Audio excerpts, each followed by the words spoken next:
ఇక ఈయన ఈ పెద్ద మంచి మొగాయన తెల్లంగేసి మధ్య తిరుగుతున్నాడు జీన్స్ ప్యాంటులకేసి ఈ రాహుల్ గాంధీ అంటేనే బీహార్లకు బయట స్టేట్లలో పోయి ఇక్కడ కొడుతున్నారు ఆస్పిరెంట్ల లాఠీతో కొడుతున్నారని సిగ్గుండాలే మీకు ఏమన్నా వచ్చి ఇక్కడ రాండి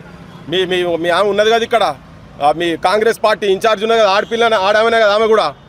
సింపుల్గా ఏదో ట్రైన్లలో పోతా అవి కాదు వీడొచ్చి మా ఊళ్ళ నిరుద్యోగుల కష్టాలు ఎట్లున్నాయి వాళ్ళ కోసలు ఎట్లున్నాయి వాళ్ళ బాధలు ఎట్లున్నాయి ఒక్కసారి వాళ్ళ దగ్గరకు వస్తే అర్థమవుతుంది ఆ రాహుల్ గాంధీకి ఏమైనా తలకాయ ఉండేది ఉంటే వీడికి వచ్చి నీ గవర్నమెంట్లో వేరే గవర్నమెంట్లు ఇస్తే ఆడమొత్తుకోండు కాదు నీ గవర్నమెంట్లో నువ్వేం చేస్తున్నావు అనేది ఇక్కడికి వచ్చి చూస్తే అర్థమవుతుంది ఏ ఉద్యమం ఎక్కడ ఎవరు చేసినా కానీ మాట్లాడితే చాలు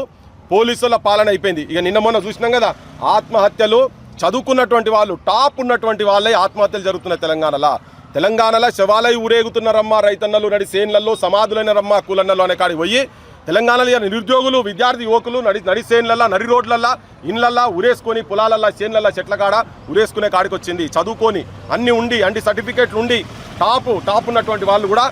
ఇలా నిరుద్యోగంతో ఇబ్బంది పడుతూ ఉన్నారు బాధపడుతున్నారు ఇలా ప్రైవేట్ సెక్టార్లకు వచ్చిన తర్వాత కూడా మీరు 80% బయటి రాష్ట్రాలకు వెళ్ళి వచ్చి ఇక్కడ సాఫ్ట్వేర్ పెట్టినా ఏ కంపెనీ పెట్టినా 80% తెలంగాణ యువకులకే ఇస్తామని చెప్పిన వాళ్ళు ఇలా 8% కూడా లేరు మళ్ళా గాడికే వెనకట సెక్రటేరియట్లో ఏంది మోసేటోళ్ళు ఊడ్చేటోళ్ళు తూడ్చేటోళ్ళు పాయకాలను సాఫ్ చేసేటోళ్ళు నీళ్ళు అందించేటోళ్ళు ఎట్లయితున్నారో ఇలా గదే పరిస్థితి